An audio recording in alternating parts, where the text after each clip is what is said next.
Hora H do Agro. Oferecimento. Consórcio Magi, Volkswagen Caminhões e Ônibus. Olá, bem-vindos a mais um Hora H do Agro. Eu sou a Mariana Grilli e nós estaremos juntos na próxima hora falando sobre as principais notícias do agronegócio. No programa de hoje, nós vamos falar sobre as perspectivas de mercado para 2026 com os setores da pecuária e da soja. Nós ainda vamos ver como os criadores de peixe estão se organizando e como as festas de fim de ano aquecem o consumo de frutas, e ainda tem conversa sobre o setor de algodão. Então fique por aí, porque o Hora H do Agro está só começando. Quando a gente fala em pecuária, nós estamos falando então de um amplo mercado que vai desde o desenvolvimento de genética lá no laboratório até a exportação de vários cortes da carne. E dentro dessa cadeia produtiva estão os criadores de Nelore, que é uma importante raça para gado de corte aqui no Brasil. Para falar conosco sobre as perspectivas do setor para 2026, fazer um balanço de como foi 2025, nós vamos conversar com o Victor Paulo Silva Miranda. Ele é presidente da Associação dos Criadores de Nelore do Brasil, e a gente agradece então a sua participação desde já, Victor, por falar com a gente aqui no Hora H do Agro, trazer então essa leitura de como foi 2025, fazer essa perspectiva de 2026, considerando então, e aí eu já coloco aqui um pouco do contexto da primeira pergunta, que algumas consultorias já estão projetando aumento no número de bovinos confinados em 2026.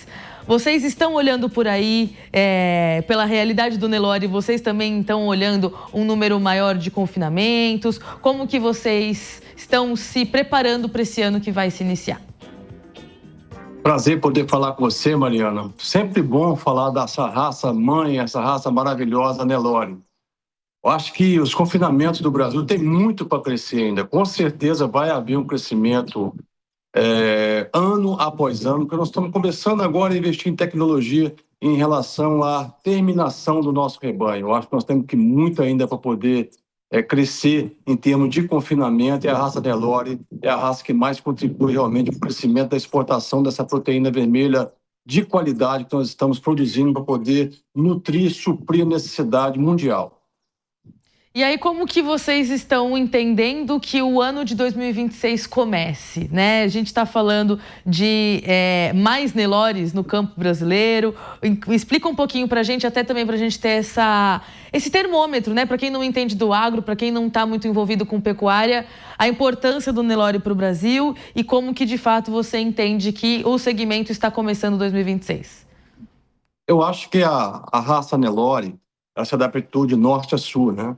Nós temos hoje praticamente mais de 85 por rebanho nacional, é da raça Nelore e anelorados.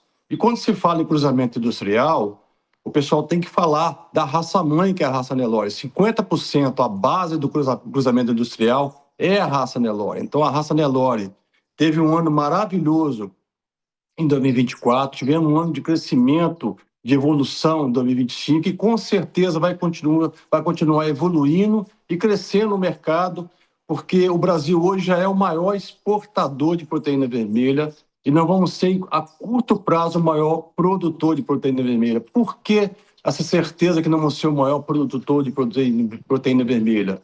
Porque o Brasil é imbatível, é o único país que tem boi de capim, nós temos um território continental. Eu acho que nós temos muito para crescer ainda da produção de proteína vermelha e exportação. Eu acho que o Brasil vai garantir a segurança alimentar mundial e já é realmente considerado o celeiro do mundo. E a raça Nelore é a raça que realmente que mais se adaptou, que mais produz, que mais está evoluindo. Todos os programas de melhoramento genético passam pela raça Nelore. A raça Nelore é a base da produção de proteína vermelha. Você pega o PMGZ da BCZ, um importante programa de melhoramento genético. Todos os setores, todos os programas de melhoramento genético desenvolvidos no Brasil têm como base a raça Nelore. Então, a raça Nelore realmente está começando a ocupar o espaço devido que cabe a ela. Então, falar em confinamento, falar em produtividade, falar em produção, há pouco tempo atrás, para explicar um pouquinho, nós demorávamos 5 anos para fazer terminar um animal, terminar um boi para poder botar no mercado. Hoje, com 19 meses, estamos produzindo um animal de 24 arrobas, um animal extremamente com a carne suculenta, uma carne realmente de qualidade para poder exportar não só para a China, mas também para a Europa. Eu acho que o Brasil, com a raça Nelore, vai realmente suprir toda a necessidade de exportação do mundo. Agora, Victor, tem outras projeções aí do mercado que estão apontando que a oferta de gado deve começar a reduzir em 2026, né? Só deixando claro aqui para o pessoal, porque quando a gente fala de confinamento é uma coisa, quando a gente fala da oferta do gado em si é outra, e isso deve começar a reduzir em 2026, de acordo com algumas consultorias aí, fortalecendo então um movimento de alta nos preços do boi gordo, né? Como que isso afeta os criadores? Queria entender, inclusive, se vocês também estão fazendo essa leitura para 2026. Como que a gente pode explicar para a nossa audiência a forma com que essa projeção afeta os criadores de Nelore, no caso? Eu acho que a pecuária é um ciclo, né? Nós temos que levar em consideração que nunca se abateu tanta fêmea como se abateu no ano passado.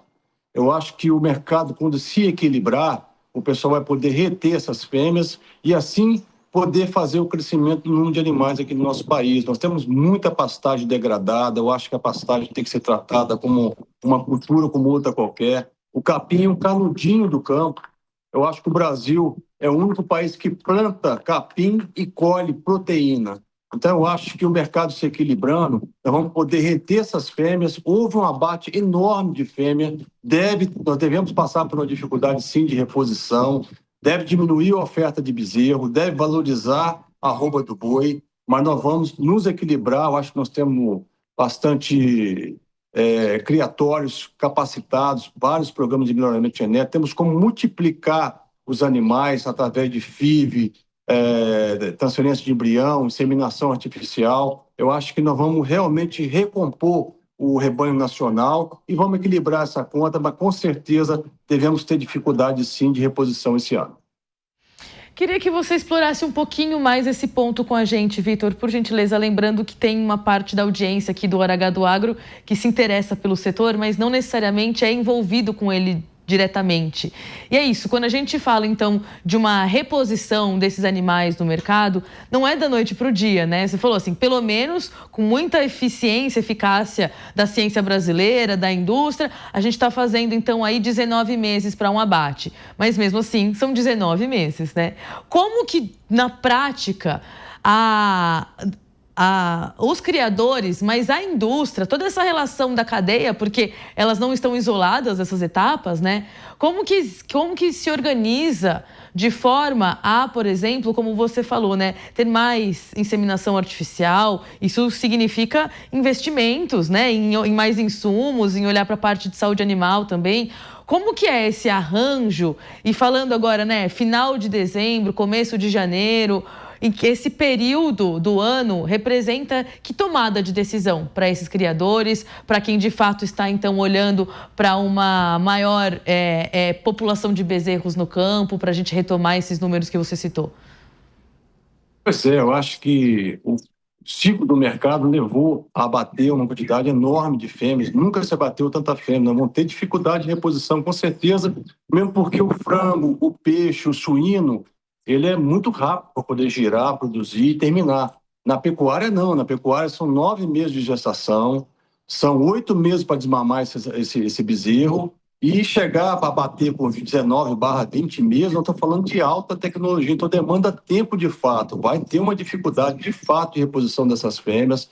Está uma corrida muito grande atrás de fêmeas para reter essas fêmeas, justamente enxergando a demanda e a falta de bezerro que vai ter no mercado. Eu acho que nós temos um rebanho enorme, eu acho que nós temos tecnologia para poder acelerar o abate, aumentar os confinamentos. Agora, produzir bezerro demanda tempo, sim, e muito investimento e espaço. Por isso que o Brasil é imbatível, por isso que na produção de proteína vermelha, o Brasil com certeza vai se equilibrar. Nós vamos conseguir, com muito trabalho, com apoio governamental, com o investimento dos pecuaristas, de fato, dos criadores de Nelore, que é a raça que realmente vem se adaptando, vem produzindo cada vez mais no país, mas nós vamos ter dificuldade sim esse ano, vamos ter dificuldade para repor as fêmeas que foram abatidas e vai demandar tempo sim para normalizar o mercado do bezerro e com isso vai valorizar ainda mais o preço da proteína vermelha produzida aqui no Brasil.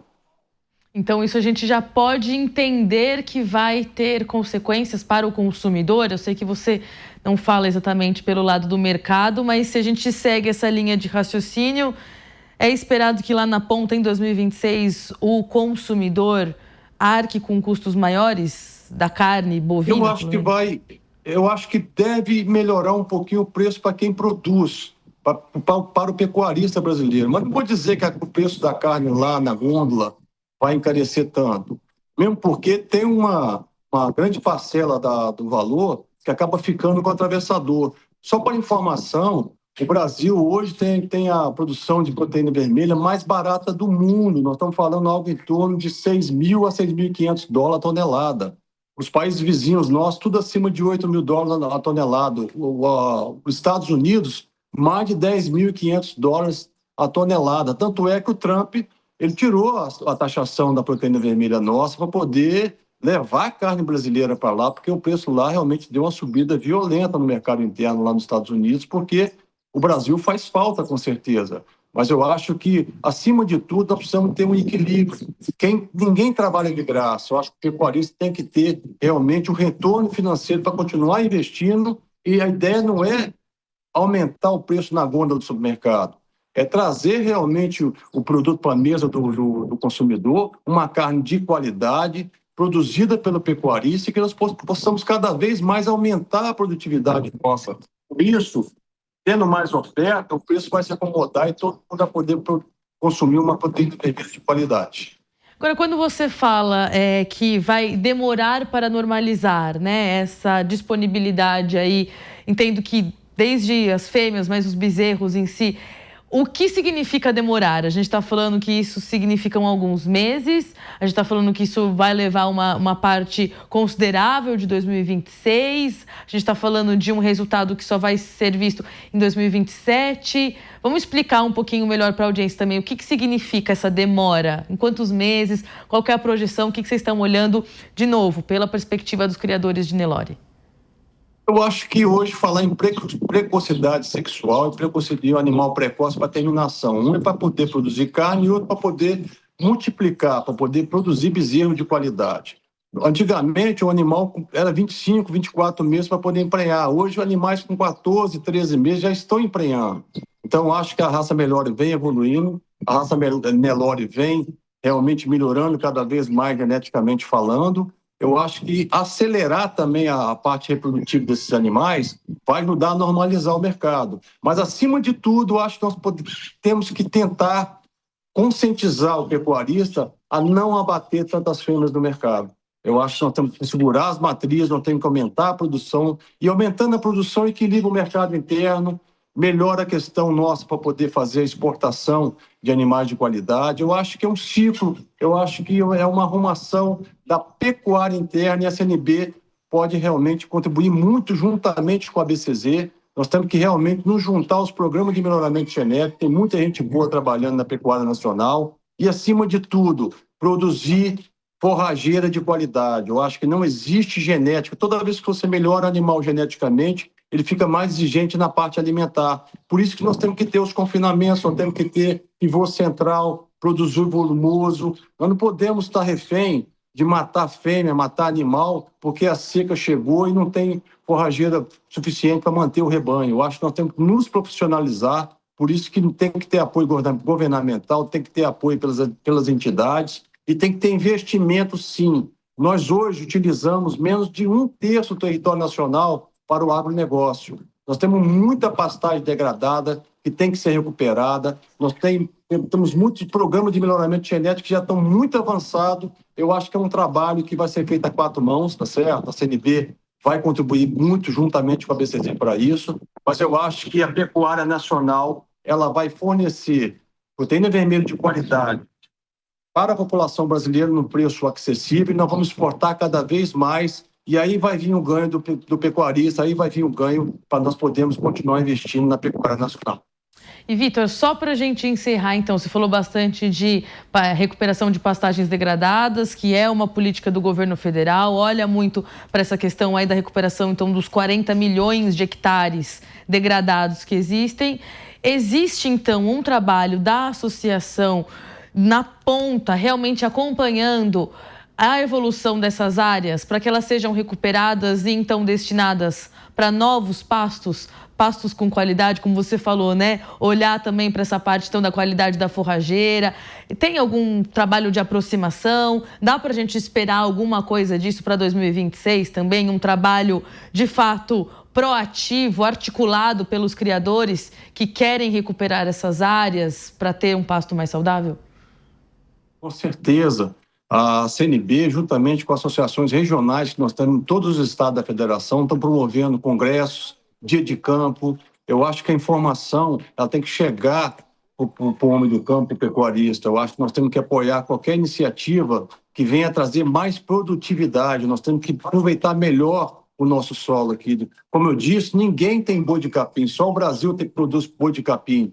E ninguém respeita a parte ambiental, social e fiscal mais do que a pecuária nacional. Eu acho que a CNB tem feito um bom trabalho, mas nada é tão bom que não possa ser melhorado. Nós estamos realmente investindo mais em congresso, mais em dias de campo, estamos apoiando as iniciativas dos governos estaduais, trazendo realmente informação para o pecuarista para demonstrar que cada vez que a gente melhorar mais geneticamente esse animal, mais exigente na parte nutricional ele vai ser. Por isso que tem que entrar uma forrageira de qualidade, nós temos que falar em adubação de capim, nós temos que falar em pivô central, nós temos que falar em confinamento, nós temos que produzir cada vez mais. Eu acho que a chance de alguém competir com o Brasil é muito pequena. O Brasil realmente vai tomar conta do mercado da proteína vermelha do mundo. Eu acho que nós temos uma chance única realmente de desenvolver e poder trazer comida para o prato de qualidade brasileiro e também ganhar dinheiro exportando a proteína vermelha de qualidade, porque a raça Nelore é imbatível. Ninguém vai produzir carne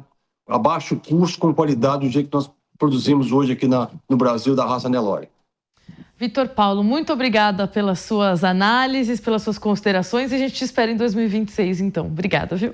Eu que agradeço a oportunidade de falar com você dessa raça maravilhosa da raça Nelore. Muito obrigado. E a gente agora vai falar de soja, porque precisa se falar de soja, não só por conta do balanço de 2025, mas para olhar 2026 também.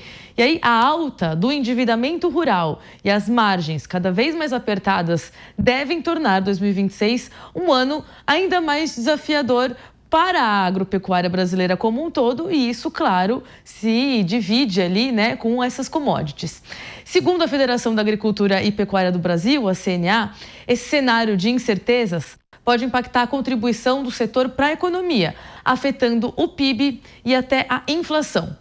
Para analisar esse cenário, para a cultura da soja, também vamos falar um pouco de milho, nós vamos conversar com o Renato Serafim, que é conselheiro do Comitê Estratégico de Soja Brasil, o SESB.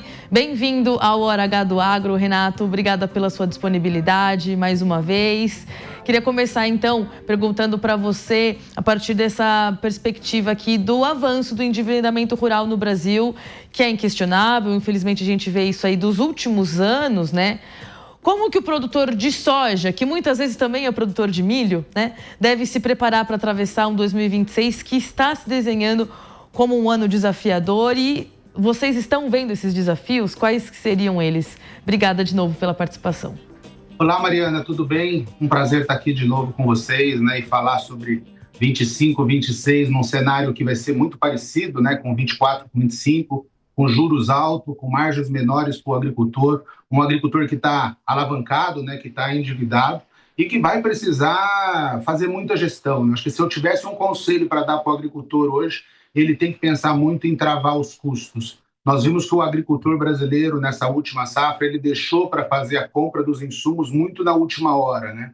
E deixou de aproveitar algumas oportunidades de ter travado melhor o custo. Então, acho que essa recomendação que eu faço para eles é primordial. Primeiro, trava os custos, trava o custo de produção dele, depois trabalha a eficiência dentro da porteira, né, que ele já é muito eficiente, para tentar buscar uma lucratividade maior, vendendo a soja que ele tem disponível aos poucos e buscando os melhores preços. Então a gente está falando, você está falando, eu estou até anotando aqui para não esquecer, para a gente ir acompanhando isso, para ver se o produtor, vai travar custos. Quando a gente está falando deste momento, então, que eu acho que é interessante, esse momento, fim de um ano, começo do outro, que a soja já está plantada e aí a gente sempre está em essa fé de que o clima vai ajudar, mas também tem, então, uma compra inteligente dos insumos, a administração desses insumos. O que a gente pode falar sobre timing, Renato? Até quando, então, fica sendo um período estratégico, inteligente e confortável, se a gente pode dizer confortável, para o agricultor travar esse custo? Então, até quando que ele tem que estar com esses custos muito bem mapeados para, então, travá-los e aí sim pensar em lucratividade? Mariana, o que a gente viu nos últimos tempos, né, o agricultor, até pela rentabilidade que ele teve nos anos de 22, 23, ele deixou muito de travar o custo porque ele tinha expectativa que o preço da soja sempre ia subir. Acho que o cenário que nós estamos vendo agora, né, de preços mais estáveis, custo dos insumos variando muito, riscos climáticos de produção, acredito que quanto mais cedo ele planejar a safra dele, quanto mais cedo ele travar os custos, vai ser melhor. Acho que essa safra ele atrasou um pouco, né? Ele está ainda fazendo algumas compras, você vê alguns setores que ainda estão colocando produto à disposição do agricultor, mas o quanto antes ele começar a pensar, né, até no milho safrinha, para começar a travar esses custos, e a soja de 26 e 27, né, acho que ele tem que começar a fazer esse planejamento agora.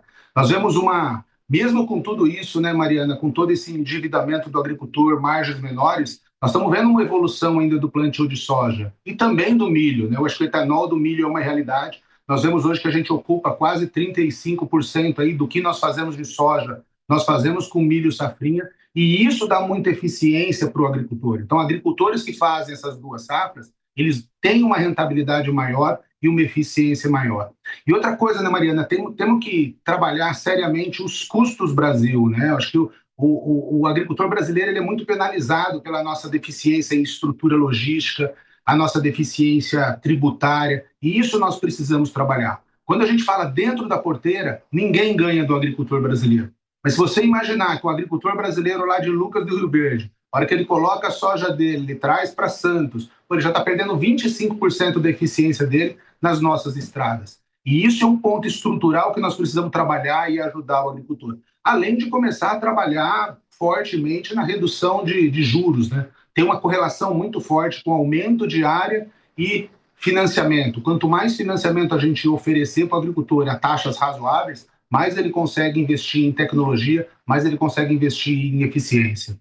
E, inclusive, em recuperação de área, qualidade do solo, né? Todas essas questões que a gente sabe que, se ele está minimamente tranquilo, ele vai conseguir operar com mais sustentabilidade, né? Quando a gente fala de, enfim, insumos que estão mais dentro da agenda aí verde, né? Tudo isso a gente só destrava se antes o juros estiver mais compatível com a realidade, né? Agora, Renato, você falou dessa questão de rentabilidade aí. A gente está vendo que a rentabilidade talvez fique com margens mais apertadas, pelo menos se a gente estiver falando só da soja. Quando entra o componente milho para esse produtor que faz, então, né, a rotação, muitas vezes existe uma percepção, e aí eu quero que você traga a sua, por gentileza, disso, de que muitas vezes a soja paga o custo, mas a rentabilidade, a lucratividade, muitas vezes está no milho, na segunda safra, que vai poder dar um pouco mais de fôlego para o produtor respirar. É isso que a gente está vendo para essa próxima safra? Você até já falou de 26, 27, né? É isso que a gente está vendo? Que talvez o milho continue carregando esse protagonismo no sentido de trazer uma saúde financeira que numa primeira safra de soja não está tão fácil de vislumbrar assim? Exatamente, Mariana. Acho que eu vejo muito isso, né? A sorte do agricultor brasileiro e a competência do agricultor brasileiro através, né, da ciência aplicada, através de materiais que nós conseguimos fazer mais precoce, nós conseguimos aumentar essa área de milho para ele. Então, esse fato do agricultor brasileiro poder fazer 2, em alguns casos 3, né, com uso de irrigação, com sistematização de plantio, é isso que dá essa eficiência para o agricultor. E você disse um ponto muito importante, né? Eu vejo assim, o agricultor brasileiro, para nós sermos melhores, nós temos que trabalhar em 3 frentes. Primeiro, nós temos que ser eficiente dentro da porteira, né? Nós temos que trabalhar. E você olha, né, olha os resultados que a gente está tendo de produtividade. Em 10 anos aí, nós subimos a nossa produtividade em 25% sem aumentar a área nessa mesma intensidade. Nós temos escala, né? Então nós temos produção, nós temos volume. O que nós precisamos contar agora, né, Mariana, principalmente para o mundo, é diferenciação. Acho que nós fazemos a agricultura mais sustentável do planeta. 50% a 60% dos nossos agricultores usam produtos biológicos, 98% fazem plantio direto, fazem rotação de cultura, mas nós precisamos contar essa história melhor para o mundo. Eu gostaria até de parabenizar aqui o ex-ministro Roberto Rodrigues pelo papel principal, primordial de mostrar a agricultura brasileira, como ela é sustentável na COP30. Eu acho que o grande ponto nosso agora é trabalhar essa diferenciação. Quanto mais nós mostrarmos que o agricultor brasileiro ele é sustentável, ele preserva, ele faz as técnicas mais modernas do mundo, mais nós vamos começar a nos diferenciar. E isso vai impactar na margem, na rentabilidade do agricultor. Então eu te pergunto, Renato, a gente está falando aí do SESB, que é o Comitê Estratégico. Então, olhando para 2026, o que é estratégico para o SESB? Quais que são os temas que a gente pode considerar aí que serão prioritários para vocês em 2026? Você falou de ineficiência logística, então imagino que perseguir soluções para a logística do Brasil é o dia a dia, não só do SESB, mas de muita gente que trabalha com agronegócio brasileiro. Mas queria entender se vocês têm alguma solução proposta, algo que seja um pouco mais concreto, olhando para soluções logísticas. E você traz também essa questão, então, de valorização da soja brasileira no mercado. Eu entendo que talvez seria um prêmio, o Brasil está procurando um prêmio maior por uma sustentabilidade, por uma soja baixo carbono, é por aí? Essas são estratégias de diálogo e de trabalho do SESB 2026? A gente pode considerar alguma outra também, algum outro ponto estratégico?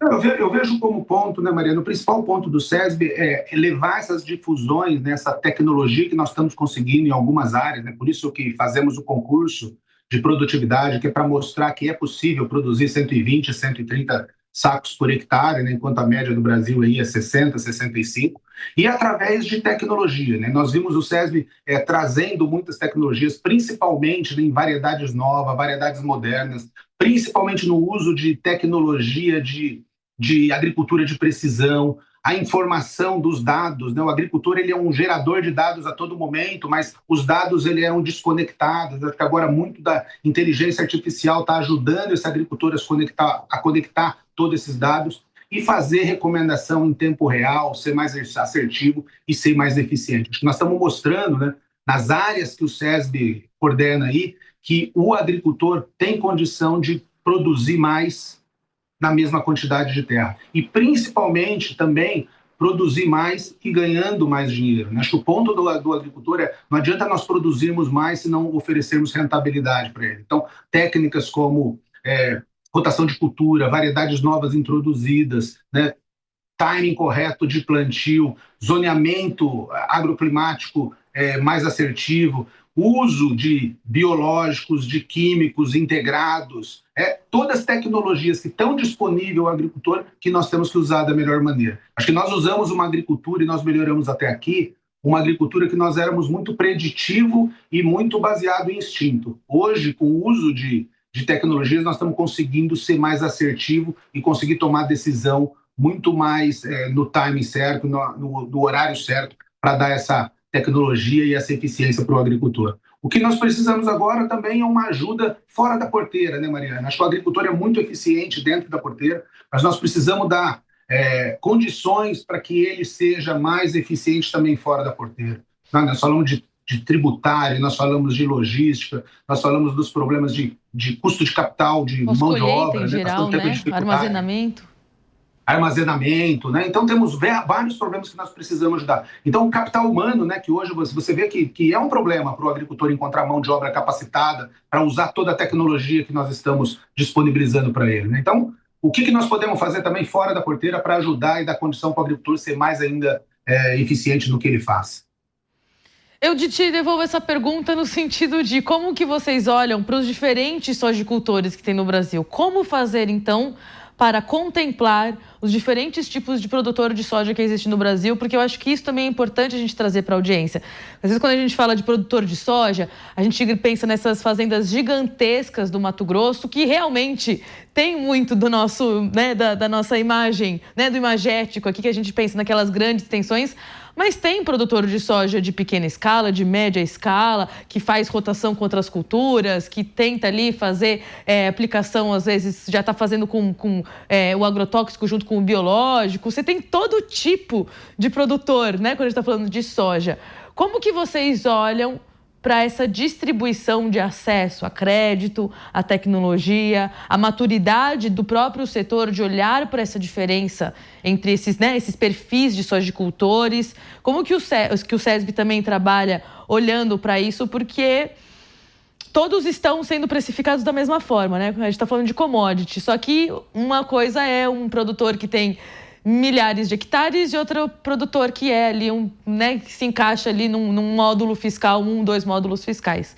Como que vocês conduzem esse tipo de diálogo dentro do SESB, Renato? Mariana, muito legal essa pergunta, né? Porque quando a gente olha, né, quem não conhece muito a agricultura acha que quem planta soja é só grandes agricultoras, né? E nós temos 2 Brasis, né? Nós temos o Brasil do Cerrado, onde você tem agricultores em módulos de 4.000, 5.000 hectares para cima, mas nós temos um agricultor no sul, que são mais de 250 mil agricultores, com módulos entre 20 a 100 hectares, e o papel da cooperativa é muito importante. Então, nós temos aquele agricultor que usa tecnologia, que usa escala, que são eficientes, mas nós temos o pequeno e o médio agricultor também, principalmente no sul do Brasil, o estado de São Paulo, que são atendidos pela cooperativa. E o papel da cooperativa de fazer esse trabalho junto com esse agricultor é fundamental, tanto no fornecimento de crédito quanto no fornecimento de tecnologia. E os 2 estão sendo eficientes, né? Quando você vê a média de produtividade do Brasil subindo ano após ano, nós mostramos que toda a tecnologia que nós estamos usando nos grandes agricultores estão sendo capilarizados e estão sendo compartilhados com o pequeno e o médio. Eu gostaria muito de elogiar esse trabalho da cooperativa, né? Que junto com o SESB pega essas técnicas, pega essas táticas e faz esse trabalho de difusão. Um trabalho que antes era feito pelo governo, né, através da extensão rural, que hoje é muito bem feito para o pequeno e para o médio agricultor pelas cooperativas. Então, acho que esse balanço do pequeno e médio agricultor atendido pela cooperativa e do grande agricultor, quase todo ele atendido, né, diretamente pelas indústrias, está fazendo um bom balanço e isso promove muito essa troca de informação, né? Hoje nós não temos um agricultor desconectado das tecnologias que nós estamos oferecendo para ele e graças a esse papel de difusão, de extensionismo das cooperativas.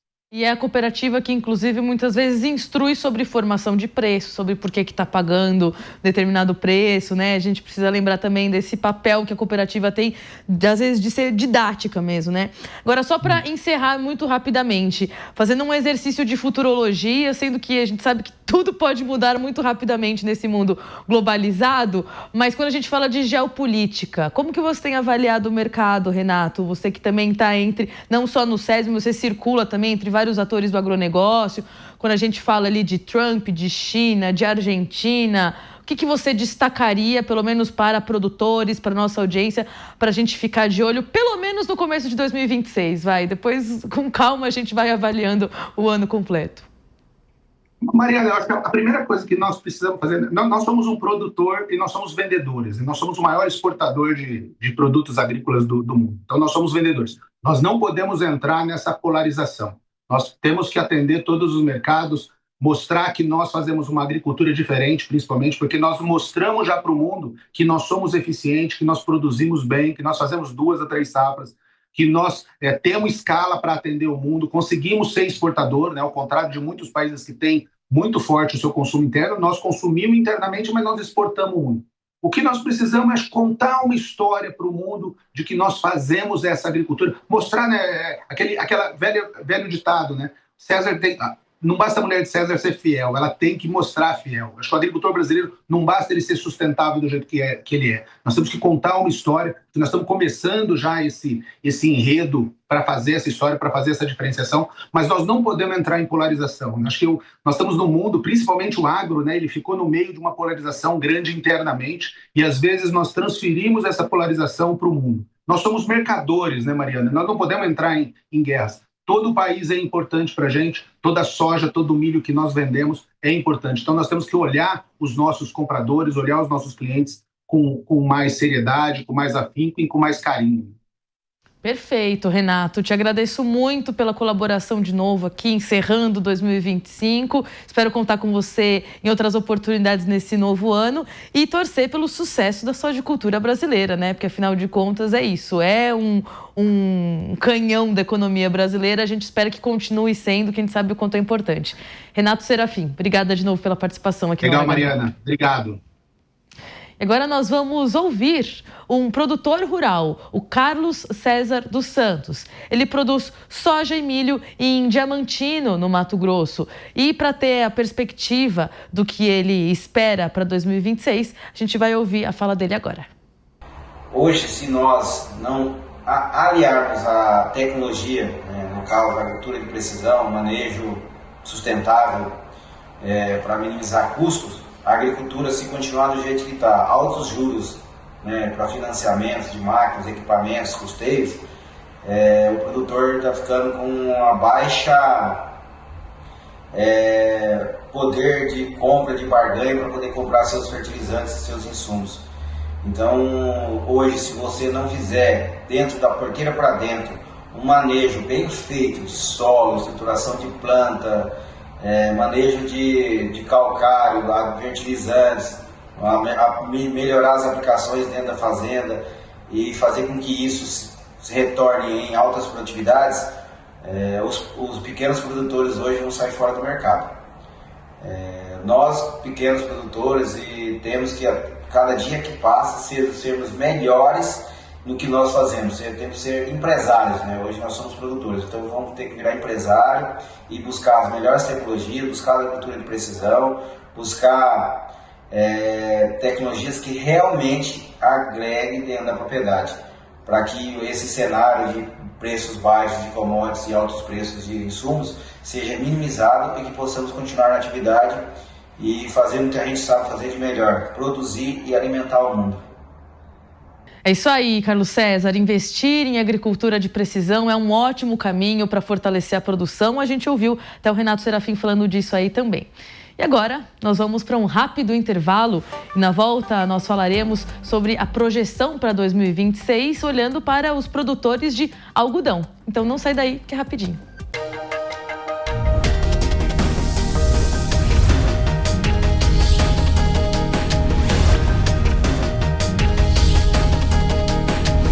Hora H do Agro. Nunca foi tão fácil levar um Volvo para a garagem. Chegou o Volvo Car Consórcio. Com ele, você conquista seu 0 km, sem juros e sem entrada, com créditos a partir de 300 mil em até 60 meses. Bônus fidelidade de 2% para usar em produtos e serviços. Até 320 contemplações já nos primeiros 2 anos. Volvo Car Consórcio. Um caminho seguro em direção ao carro dos seus sonhos. Visite uma concessionária ou acesse volvocarconsórcio.com.br. Você trabalha muitas horas por dia, paga as contas e não consegue aumentar seu patrimônio e ainda se sente perdido, sem saber o que fazer para mudar essa realidade? Agora existe uma solução acessível para você blindar seu patrimônio das crises econômicas e das incertezas do futuro.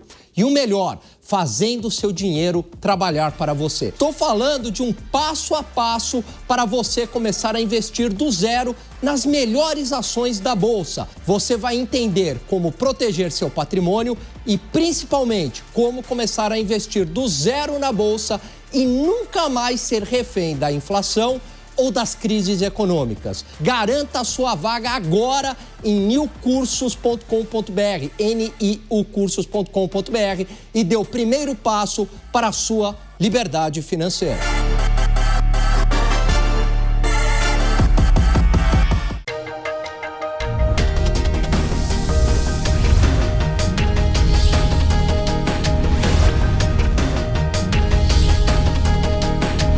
Hora H do Agro. Estamos de volta com mais um Hora H do Agro aqui na Jovem Pan News. E a gente vai falar agora sobre o mercado de algodão, porque a exportação de algodão brasileiro deve crescer cerca de 10% na safra 2025-26, segundo a projeção da Associação Nacional dos Exportadores de Algodão, a ANEA, um dado que foi divulgado pela Abrapa, a Associação Brasileira dos Produtores de Algodão. Essa expansão nas exportações, ela é atribuída à competitividade do produto nacional, né, do algodão brasileiro em si, à diversificação dos mercados compradores, inclusive um aumento recente das compras indianas. Ao mesmo tempo, o Departamento de Agricultura dos Estados Unidos, o USDA, num relatório publicado no mês de dezembro, revisou para baixo o balanço global de algodão, incluindo aí revisões, então, para produção, consumo e comércio. Para nós termos uma avaliação de 2025, entender essas projeções para o ano que vem, nós vamos conversar com o Márcio Portocarrero, que é diretor executivo da Abrapa. Bem-vindo ao Hora H do Agro, Márcio. Obrigada pela sua participação aqui. Eu gostaria de entender, primeiro de tudo, como que você considera que a cotonicultura brasileira esteja encerrando em 2025? Foi um ano positivo? Olha, Mariana, podemos considerar que a safra 24-25 foi bastante positiva, né? Com uma área recorde de cultivo, uma produtividade muito boa. A preocupação inicial na safra era com essas mudanças climáticas e as janelas se alterando de clima, mas tudo correu muito bem, né? E em relação ao mercado, preços é o que nos afetou bastante, porque o mercado está em baixa, não tem perspectiva nem para o próximo ano aí de uma reação muito positiva, então nós temos que correr atrás de ser mais eficientes, aumentar a produtividade, melhorar o nosso desempenho, diminuindo o custo para poder continuar na liderança mundial das exportações de algodão. Queria que você explorasse um pouquinho mais, então, o que é ser eficiente na prática. A gente está falando de escolhas mais inteligentes dos insumos, dos cotonicultores, né, os produtores de algodão, atualizarem algum tipo de manejo, utilizar o recurso hídrico com mais também eficiência. O que é ser mais eficiente quando a gente está falando, então, de produzir mais, com menos recursos, para driblar esse cenário que vocês já estão olhando aí para 2026? É difícil estabelecer um ponto específico. O algodão já traz consigo, o algodão brasileiro, um alto grau de adoção de tecnologias, né? O desafio na questão de manejo de pragas e doenças já está estabelecido, os produtores são muito eficientes em manejo integrado de pragas e doenças. Temos que focar bastante na substituição de químicos por biológicos por dois motivos, aí, o econômico e o ambiental. Eu acho que esse é um dos pontos que a gente tem como meta, né, até para atender a nossos critérios de sustentabilidade. De um modo geral, a gestão das lavouras de algodão é muito justa no que se refere a apontamentos, controles, a redução de custos em geral, mas o que se percebe é que nós precisamos dar mais um passo aí na busca de aumentar a nossa produtividade, se o clima ajudar, para equilibrar as contas, principalmente nesse período mais difícil aí de preços de mercado. Nós não podemos simplesmente deixar de produzir porque alguém vai ocupar esse espaço no mercado nacional e mundial, né? Nós somos o maior fornecedor de algodão certificado sustentável do mundo, somos o maior fornecedor da indústria têxtil nacional, 99% da demanda brasileira por fibra de algodão é abastecida pelos produtores de algodão brasileiros, e tudo isso é aquele dilema, nós estamos no jogo, estamos no mercado, não podemos recuar para não deixar espaço para os concorrentes entrarem. Então, mesmo em época difícil, o que sobra é ser mais eficiente na gestão, apostar que o clima vai nos ajudar para que a gente possa continuar nesse jogo mundial. E aí, então, falando de jogo mundial, né, como eu trouxe aí no comecinho, existe uma perspectiva de ampliação em 10% das exportações. Então, existe esse cenário que não está favorável em relação a preço, mas pelo menos há um cenário desenhado aí de incremento na exportação. Como que vocês olham isso? Queria entender, inclusive, quais são os principais mercados, posicionar nossa audiência aqui. A gente está exportando algodão para onde? Eu sei que são muitos mercados, mas qual que você destacaria? E queria, inclusive, entender a que se deve a maior compra da Índia, que também chamou a nossa atenção. Vamos lá. Bom, nós estamos prevendo produzir em torno de 3.800.000 toneladas, agora nessa safra que inicia agora, nesse mês. Nosso maior mercado, tradicionalmente, foi a China, que tem reduzido um pouco as compras, e, em compensação, nós estamos investindo no fortalecimento da relação de fornecimento de algodão para outros mercados asiáticos, como Bangladesh, Vietnã, que é o maior cliente hoje.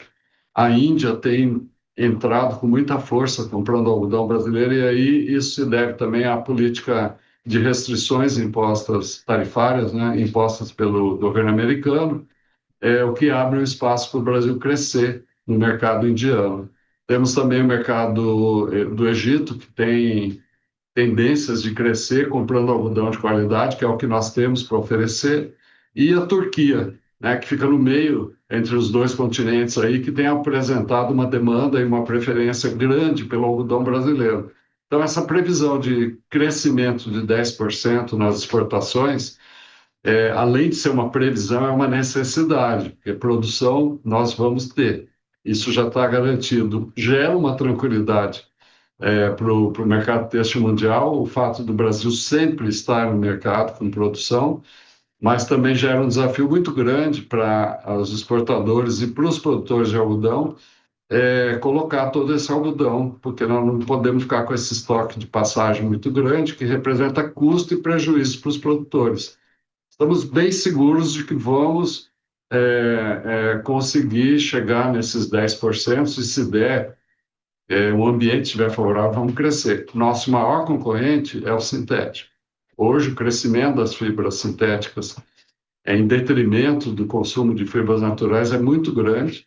É um desafio enorme. Estamos aí acompanhando essa questão de contaminação do meio ambiente, das águas, dos animais, e de nós mesmos, nossos organismos, com microplásticos. E eu acho que esse é o desafio para ocupar um espaço maior nessa demanda têxtil mundial, e a gente colocar de volta as fibras naturais nesse contexto. A gente estava até olhando ali numa das imagens que passou, ali a camiseta da Sou de Algodão, que é esse movimento do setor para valorizar mesmo, né, o uso do algodão e favorecer, inclusive, esse uso, sobretudo olhando para os sintéticos, como você falou, né? A gente está falando ali de matéria-prima que é advinda do petróleo, quando a gente podia estar fazendo muito mais roupa de algodão, basicamente, né? Como que vocês olham isso para num ano pós-COP, em que a agenda ambiental está muito colocada, em que a gente sabe que existe um mercado, sobretudo europeu, mas que vem colocando muitas condições, né? A gente sabe que muitas delas ali são um protecionismo, mas disfarçado de agenda verde. Mas como que o setor da cotonicultura está se organizando? Porque, de fato, já é uma cadeia sustentável, mas que tem concorrentes que não são tão sustentáveis assim, e o preço hoje em dia não se diferencia tanto, né? Como que vocês estão se organizando para promover a Sou de Algodão enfim, fora do país, mas também para levar essa agenda, inclusive, para o consumidor, né? Para que o consumidor na ponta utilize mais, por exemplo, roupas de algodão do que de poliéster. O Sou de Algodão é um movimento que já tem indo para o 9º ano de trabalho aí, envolvendo toda a cadeia do que nós chamamos dentro da porteira, né? E chegando à indústria da moda, aos formadores de opinião, à indústria têxtil, com o compromisso de usar pelo menos 50% de algodão nas suas coleções, e no produto que vai terminar indo para as vitrines e prateleiras das lojas. Esse trabalho tem um objetivo de mostrar as qualidades do algodão, não só relacionadas à elegância, à moda, mas tem questão de meio ambiente, saúde, bem-estar. E a gente tem ele como ponta de lança para convencer o consumidor que vai a uma loja a preferir o algodão, né? Sempre que puder, sempre que for possível. Sabemos que tem aí uma questão econômica que envolve a decisão de compra, mas existem outras vantagens que têm que ser levadas em conta. esse projeto do Sou de Algodão, ele se agrega a um projeto outro nosso que chama Sou ABR, que é a rastreabilidade da lavoura até a etiqueta da peça produzida. Temos aí grandes parceiros colocando produtos já com essa identificação, que permite ao comprador identificar a partir de um QR Code quem produziu o algodão que está naquela peça de roupa e de que forma esse algodão foi produzido. Então, a forma que nós estamos nos estruturando para convencer o consumidor de que o algodão é mais positivo em termos gerais relacionados a meio ambiente, saúde, bem-estar, do que o sintético, é por esse caminho, da lógica, da comprovação e da rastreabilidade. Esse projeto nós estamos levando para a Europa para trabalhar junto às grandes marcas mundiais, que afinal são os que formam o conceito do que vem pela frente, que definem o que a indústria de fios do Vietnã, do Bangladesh, Paquistão, vai vir buscar. Como o Brasil é o maior produtor de algodão certificado sustentável do mundo, nós temos isso para oferecer, com um valor agregado e uma garantia a mais. Acreditamos muito que a gente consegue reverter esse processo de predominância dos sintéticos a partir de uma tomada de consciência. E a gente sabe que sem se comunicar, sem falar, sem investir na formação de opinião de pessoas que podem tomar essa decisão, nós vamos só perder. Então, o grande desafio é levar o que a gente já faz aqui no Brasil com Sou de Algodão para fora, junto com o Sou ABR, que é a rastreabilidade completa. É um exemplo único no mundo de rastreabilidade e segregação em todas as etapas e que pode dar esse conforto para o consumidor e fazer com que ele prefira o algodão e, claro, o algodão brasileiro. É isso, com certeza. Consumo consciente, combater esse fast fashion, né? Com roupas que estragam logo, que depois viram lixo, que ficam fazendo esses desertos de roupa, como a gente vê por aí. Importante a gente começar a ter mais consciência no consumo e favorecer a agricultura brasileira, o algodão. Vamos ficar de olho em 2026 para ver, então, a performance do setor, se essas exportações crescem. E a gente volta a contar contigo, Márcio. Obrigada pela participação aqui no Hora H do hoje. Mariana, obrigado. Nós trabalhamos muito forte na COP, mostrando tudo isso que eu acabei de falar, e a gente tem como ponta de ação mesmo a sustentabilidade do algodão brasileiro e a alta qualidade que nós conseguimos conquistar ao longo desses 26 anos de trabalho, o que nos colocou na vanguarda e na liderança mundial. Esperamos continuar. É uma cadeia otimista, não é a primeira crise de mercado que a gente enfrenta, mas temos que nos fortalecer para continuar nessa luta e continuar oferecendo algodão para o mundo todo. Obrigado. Muito obrigada, muito obrigada. Aqui é um lugar de otimismo, aqui a gente tenta trazer as notícias com uma ótica de otimismo, que é o que geralmente o produtor rural faz. A piscicultura brasileira é atualmente a atividade de proteína animal que mais cresce no país, conforme mostra o anuário Peixe BR 2025. O setor tem uma infraestrutura de mais de 780 mil viveiros e 75 mil tanques em águas continentais. A Marilza Patrício, secretária executiva da Associação de Piscicultura de São Paulo, analisa as perspectivas do mercado para 2026. Vamos conferir. O ano de 2025 começou assim, com excesso de produção, com excesso de oferta no mercado, o que fez com que os preços caíssem um pouco. Isso veio numa sequência de mais de 20 meses, e aí, quando começou a ser absorvida essa produção, esse excesso de produção de tilápia, né, no Brasil, nós começou a aumentar a exportação também. 2025 foi um ano que aumentou bastante a exportação para os Estados Unidos, né, de filé de tilápia, que, aliás, é bom que se diga, o filé de tilápia do Brasil está chegando nos Estados Unidos em 18 horas, entre a despesca e na gôndola do supermercado lá. Mas o que aconteceu? Em abril, nós tivemos o anúncio da entrada da negociação, né, com a tilápia do Vietnã, o que provocou uma certa enfim, desânimo no setor. Depois veio o tarifaço, né, o tarifaço aí com os Estados Unidos, que aumentou sobremaneira a tarifa sobre a tilápia brasileira para lá. E, na sequência, nós tivemos em outubro o anúncio da inclusão da tilápia na lista das espécies exóticas invasoras. Não foi um ano fácil, né? Não foi um ano fácil, mas o setor está se organizando muito fortemente e as perspectivas, depois de uma luta muito bem organizada por várias entidades representativas do setor, nós vamos entrar 2025, assim, a tilápia já está tendo uma discussão pelo CONABI, o Ministério do Meio Ambiente, no sentido de que retire a tilápia e outras espécies, né, outros organismos aquáticos dessa lista, porque não tem sentido. E é aquilo, o setor está aprendendo a fazer do limão uma limonada, né? Nós vamos entrar 2026 com uma produção crescente e o Brasil, a tilapicultura brasileira, seguirá firme e forte para ser o maior produtor de tilápia do mundo. É isso. E agora vamos falar de flores, porque o setor da floricultura no Brasil segue em expansão e deve manter o ritmo de crescimento nos próximos anos. Segundo o Ibraflor, que é o Instituto Brasileiro de Floricultura, 2025 deve registrar um crescimento entre 6% e 8% em relação ao ano passado. Já para 2026, a estimativa é de uma elevação adicional de 6%. Além do avanço anual, o mercado vive um momento aquecido com a chegada das festas de fim de ano. O Ibraflor analisa que as vendas para o Natal, que já foi, e para o Ano Novo, que virá, devem crescer, aliás, cerca de 9% em comparação ao mesmo período do ano passado.